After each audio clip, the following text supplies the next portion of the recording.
napakasarap talaga ng mais, diba? Alam ko si Sandro nga, every morning dumadaan pa sa Katipunan para bumili ng yun ang Pero yung breakfast binibili niya. ni Sandro kasi, yung sweet corn, Japanese sweet corn, yung Yes. pag-uusapan natin ngayong umaga, Ay, isang bagong Carla. produkto, ang corn grits. Ito yung hinahalo sa kanin.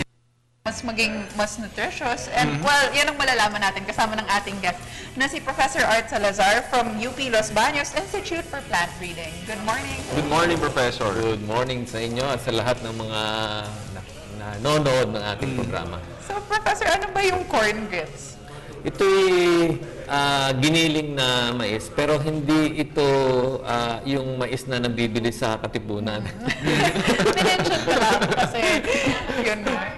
Japanese sweet corn. Actually, hindi, yung mga sweet corn sa atin, hindi na yung Japanese. Marami doon Thailand at saka dito na rin sa atin. At saka yung puti ding mais na, yung katulad kanina sinabi mo na nilaga, hindi rin yun. Ito yung mais na matigas, na kinakain ng mga Cebuano. Pero puting mais din ito, Professor. Puti din, oo. Yung actually, yung counterpart nito, yung dilaw, ito naman yung pinapakain sa hayop, sa baboy, sa manok. Pero ito, puti, pang tao, yung kinikis-kis yan, tapos pinipino, yun ang ginagawang grits. No? So, sa Cebu, yan ang kalimitang kinakain ng mga tao doon. Kaya, yung mga boxers natin galing sa, di ba? Galing sa Cebu. Si Pacquiao, kumakain ng mais yan. So, in place of rice, yung kinakain nila. Oo, doon sa Cebu, kung kainin talaga nila yan, puro. Kasi doon sa lugar na yon, wala dong, hindi pwedeng irrigate ang bundok kasi bulubundukin yun eh. Kaya sa mga lugar na gano'n, tutubo ang mesh, yun na nakalakihan na lang kainin. Pero sa lugar na katulad sa atin, mababa, so rice ang nakaugalian. Pero ang kagandahan dito sa mais, yung pag kinain mo siya, hindi siya mabilis matunaw. So, dahan-dahan. So kung ikay atleta, kinakailangan mo stamina. Di ba yung stamina, ibig sabihin yan, energy mo tuloy-tuloy. So kung ikaw ay boxer, kinakailangan tuloy-tuloy kasi 12 rounds eh. Maganda yung mais. Kaya mais talaga yung kinakain ng mga boxers natin. Yung mga well-known boxers from Cebu. Ngayon, kung ikaw naman gusto mag-maintain ng figure, katulad din yun, siguro put it on the other side. Kung ayaw mong lumaki, kaya ka lumalaki kasi ay malimit kang kumain. So kung kakain ka ng isang klase ng pagkain tulad nito na sinaing na mais na inihalo din sa kanin para mas masarap-sarap. Hindi ka masyado magkakain kasi mabigat. So hindi ka kakain, hindi ka tataba. So para kunyari, 1 cup nito, Carla, buong araw na. Oo nga eh. Hindi naman. Kasi siyempre kinakailangan natin meron tayong minimum calorie requirement per day.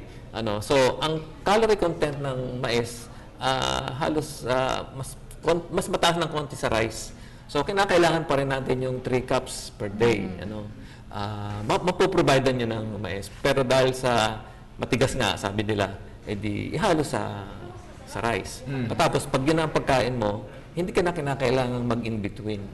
So, hindi ka tataba, matipid pa, natulungan mo pa yung Filipino corn farmers. Kasi sa atin lang yan eh. Hindi tayo nag-import ng white corn para kumain. So, Professor, mula sa pag-aaral ninyo at ina-advokasyan na rin ninyo na magandang i-combine ang white corn grits kasama ng bigas, tama ba, Professor, sa isang diet. At lahat ng ito ay bahagi ng efforts din na gawing mas rice self-sufficient ang bansang Pilipinas. Ako sakali ba, Professor, kaya ba ng supply natin para sumagot? Kayang-kaya.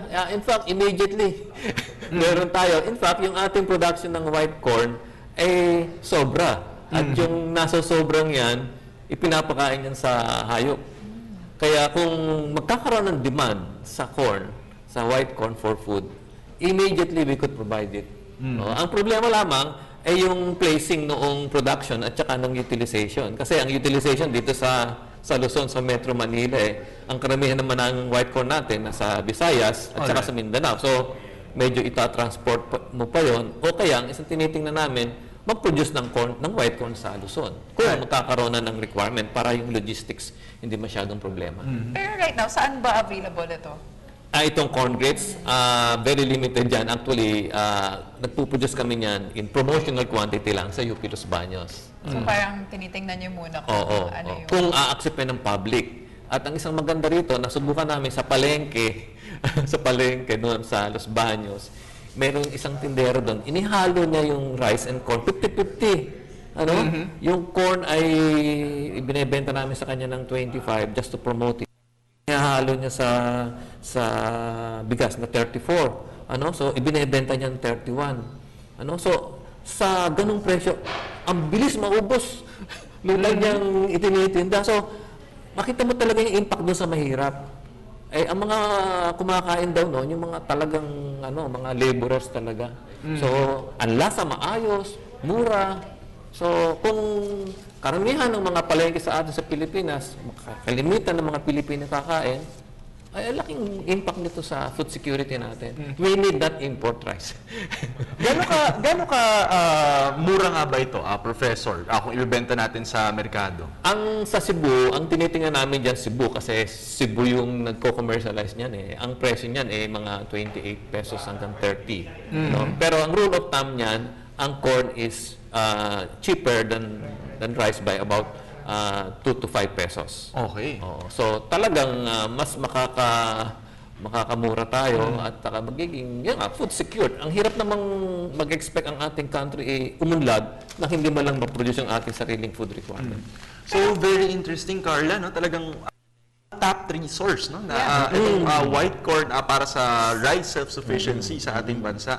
At nakikita natin, parang it doesn't, it's not what I expected. I-expect ko ano talaga corn eh. Pero so, diba, parang ngayon mayroong concern about yung nutrients na nakukuha natin sa white rice. So sinasabi mas nutritious nga ang mga brown rice, gano'n. Ano ba yung madadagdag na nutrients ng corn? Aside from yun nga, yung pang-figure at pang-stamina. Meron kami na-develop na bagong variety at ito nga sinusuporta ng DA. Ang tawag namin dyan quality protein maize. Kaya tinawag dyan na quality protein dahil meron siyang dalawang essential amino acids. Itong amino acids na ito yung building blocks ng protein. No? So, itong dalawang amino acids na ito na usually wala sa ordinary corn at wala din sa bigas ay yung lysine and tryptophan. So, yung lysine particularly, kinakailangan yun sa, sa growth. So, dahil mataas ang kanyang lysine, mataas din ang kanyang total protein content by about 2%. Kaya, ginagamit ito actually sa mga feeding program sa mga malnourished people. So, katulad sa, inumpisa na ito sa India, sa China, sa Africa, at nakita talaga nila na magandang pang-address ng malnutrition doon sa mga, alam mo naman, maraming gutom doon. So, ginamit na namin yan sa mga feeding programs. Nag-try na kami. Talagang mas maganda ang kanyang response.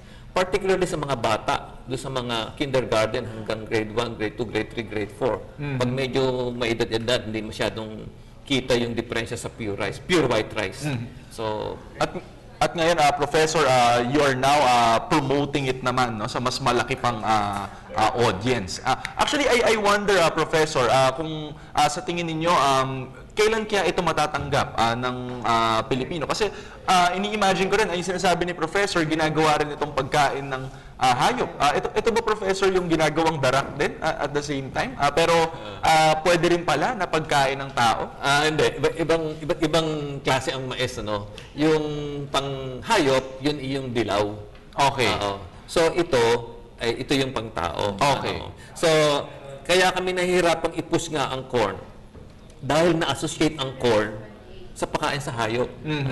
Which is yellow. Kaya, alam mo kasi tayo, rice culture tayo, gusto natin maputi.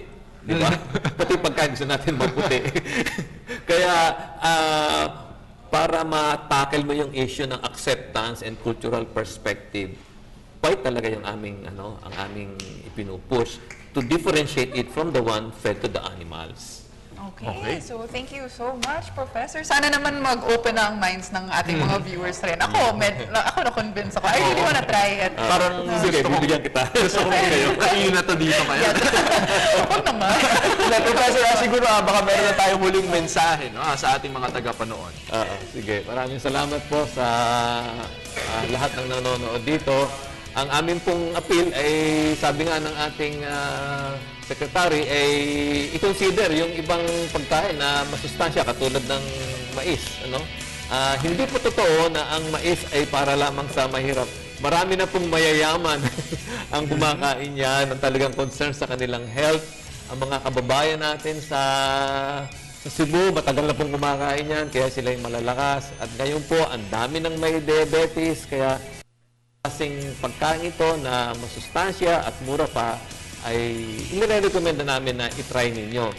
So, yun lamang po at magandang umaga po sa inyong lahat. Okay, maraming salamat. Ayan po si Professor Artemio Salazar mula sa UP Los Baños. Samantala mga boss, marami pa tayong pag-uusapan. Kaya naman huwag kayong aalis, magbabalik pa ang Good Morning Boss.